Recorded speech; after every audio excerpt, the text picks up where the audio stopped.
Hey, what's up? John Sonmez here from SimpleProgrammer.com. So I got this question about bullying. Actually, this was a conversation I was having with someone who runs a site called StandYourselfUp.com. And his name is Richie. He says, John, I do have a question for you. I run an anti-bullying apparel company, StandYourselfUp.com, and I've designed shirts based off of bullying statistics. The mission of the company is to end bullying by empowering the person who is being bullied instead of trying to stop bullying altogether. I believe in a lot of the same philosophies you do since watching your videos, and now I think of bullying as a gift. It makes you stronger, but only if you look at it like that and not adopt a victim mindset.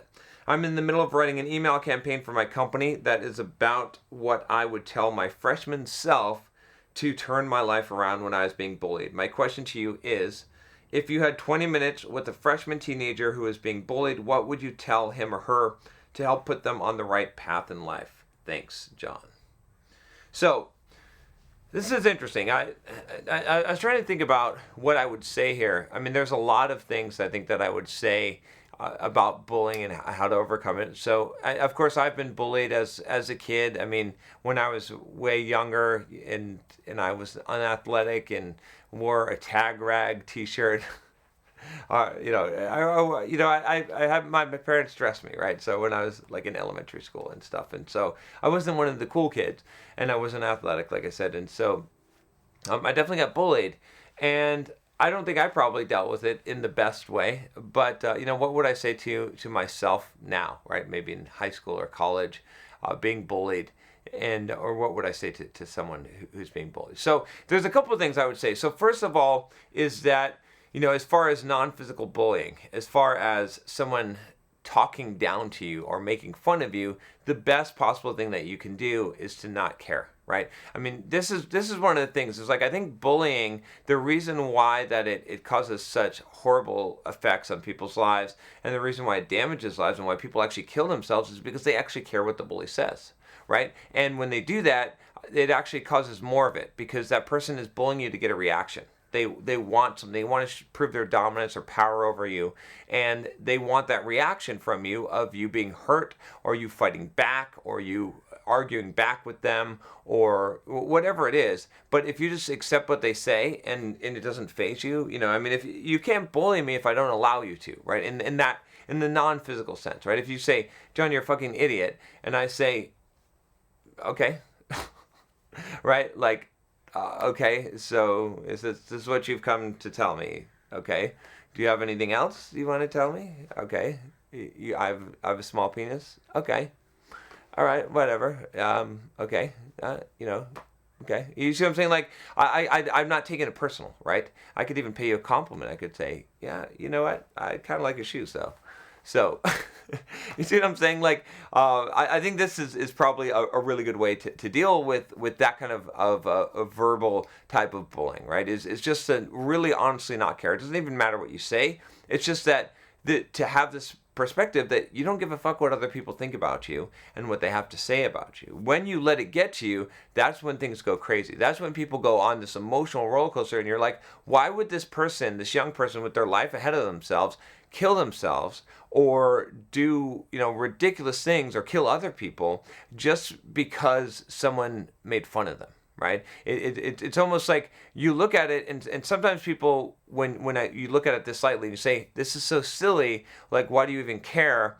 They're like, oh, you don't have a heart, you don't understand what it's like to be bullied. And it's like, no, I understand what fucking reality is, and what reality is that it doesn't matter if someone bullies you, if they say something to you that you don't like or they make fun of you, because you're the person who gets to decide how to interpret that. And what does it really matter? What does it matter if someone thinks something about you, or multiple people, or the whole fucking world thinks something horrible about you? It's what you think about you. And so that's where I'm going to get to with the second part of this, is that the second thing I'd say is that in order to get to that point, you have to build some confidence and self-esteem in yourself, right? So I recommend a book called Psycho-Cybernetics. I think I've done a review on this book. If not, I've recommended it a lot of times. That's a really good book on changing your behavior and understanding what makes you, right? We can't act differently than what our nature is or what we believe about ourselves. So if you change what you believe about yourself, with positive reinforcement, you can change yourself and your attitudes. There's another book called The 5 Pillars of Self-Esteem. I think I've done a review on this one as well. And I'd highly recommend that. You have to build up your own confidence. And so I'd say, definitely if you're checking out my channel, right, if you watch my videos, watch a lot of the personal development type of videos there on this channel. Read a lot of the books that I recommend. I recommend tons of personal development books, and get into, the cheesy self-help shit, because it's really going to help you to build your confidence and to understand, right? Read some Stoic philosophy, because when you're focusing externally, the problem is that, whatever happens, like, people can affect your moods. They can make you angry. They can make you sad. They can do things to you. But when you focus internally and you focus on building yourself up, it doesn't matter, because ultimately what matters the most is how you feel and think about yourself. And if you are a strong person, you don't let what other people think and say about you influence that, okay? Because you decide what you're happy with and how you want to live your life and what is valuable to you, not what other people think. If you're constantly worrying about what other people think, and you're constantly getting your sense of validation and self-worth from other people, you don't have any control over that. Like, you may be happy one day or sad one day, or your whole life is within other people's hands. And do you want to give that power over to a bully? No, you don't. You want to keep that power for yourself. So you have to self-empower yourself. You have to really focus on growing yourself personally to become stronger and to become the kind of person that can withstand the bullying, because that's really the only solution. Is you're never going to be able to control other people, right? If you think you can control other people, if you think the solution for bullying that you're experiencing is going to be to stop someone else, that's ridiculous. You can't do that. It's never going to happen in life, right? I mean, life doesn't work that way at all. So the third thing I'd say here is that, again, this is about taking control of situations and accepting responsibility, and saying that stop giving the bully power by having the victim mindset and thinking about what's happening to you.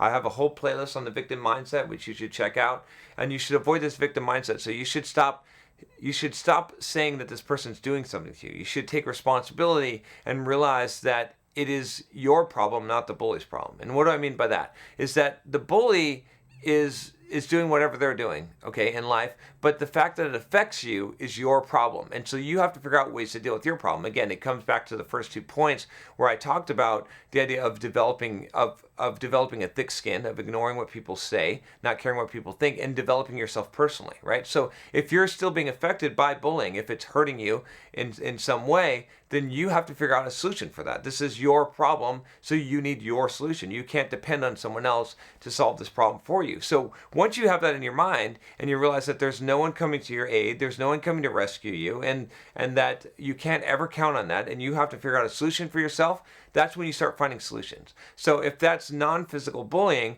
that might mean that you just stand up for yourself. It might mean, like I said, that you don't care, that you're willing to take some risks perhaps, and maybe that you're willing to do something that makes you uncomfortable, right? Whether that be growing in some way, developing your character in some way, right? Or maybe if it's physical bullying, maybe it means that you're going to go take a kickboxing class, or maybe you're going to learn how to defend yourself, or maybe you're going to take that one stand, right? Which, again, a lot of people aren't going to like this, but I'm going to tell you the truth is that you might get your ass kicked by standing up to a bully, right? Either physically or verbally, but it's probably not going to happen a lot of times. You see what I'm saying? Like, once you do that, once you show that resistance, and you've heard this advice before, but once you do that, you're much less likely to be bullied in the future, because bullies like to pick on the weak. And when you stand up for yourself, you might actually even gain some respect from the bully, but that's not really your goal. Your goal is to make it so that you're not the easy target.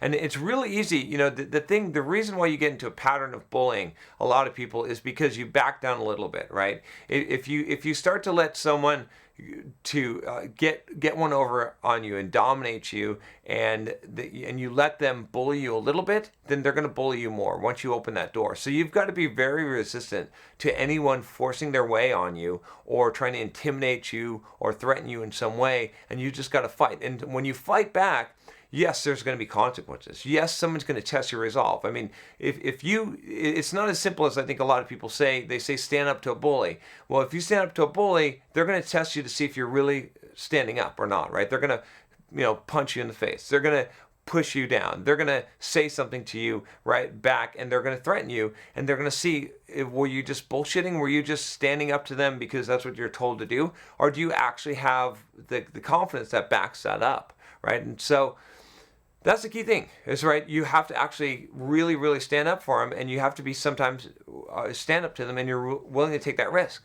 And like I said, it might cause you some physical harm, okay? I'm not going to promise you that you're going to be totally safe taking my advice, but I will tell you that down the road, if you don't put your foot in the ground, if you don't stand up for yourself, you're gonna experience more physical pain. You're gonna experience more emotional pain. You're gonna experience more bullying and more hurt, because people like this, they see a victim and they see the victim mindset, and they see someone who allows themselves to be victimized, and they continually victimize that person over and over again. And they have done studies where they found that sexual predators and different, people have been able to identify people who have already been victimized, right, without any kind of other knowledge, just from a perspective, and they pick those people.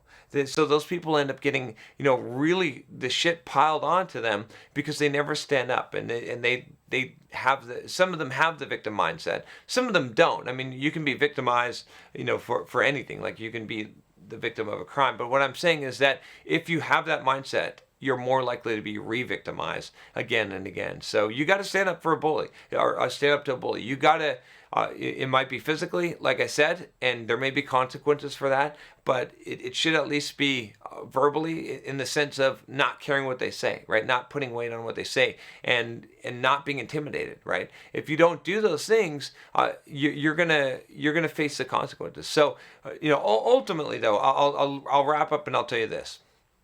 If you're being bullied right now, the biggest thing you need to do is focus on growing yourself and developing yourself, so that you can develop your self-confidence and your self-esteem to the point that you don't care what other people say or what they do.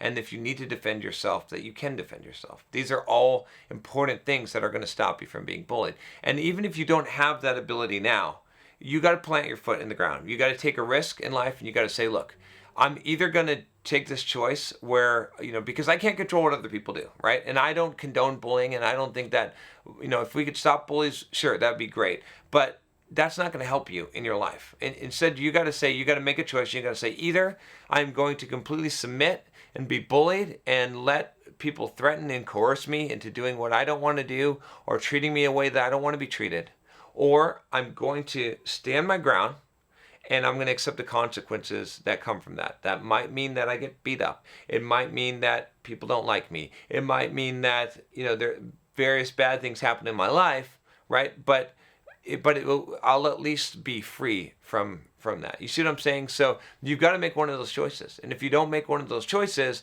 the choice will be made for you. And it's not always in life that there's easy choices. It's not always in life that you get to have a good choice. Sometimes there's two bad choices, but one is worse than the other one. So I'll tell you, in the long run though, that if you stand up to bullies and you don't allow yourself to be victimized, and you take the responsibility, the self-responsibility, self-empowering mindset over the victim mindset, you're going to be better off, right? But if you allow yourself to be bullied and you continue down that path, you can't blame other people, because it's your problem. It's your choice when that happens. And I know that that's not, again, the politically correct and the way of dealing with this, but I want to tell you things that will help you, right? And if I tell you the things that are wrong with the world and how other people should change, it doesn't help you. But if I tell you how you can change and how you can become stronger and how you can develop yourself in order to deal with your problems, that's going to help you. That's actually going to benefit you in life. So there you have it. That's what I got to say about bullying. And if you've got a good comment or good suggestion, leave one below. If you like this video, make sure you click the subscribe button. I'll talk to you next time. Take care.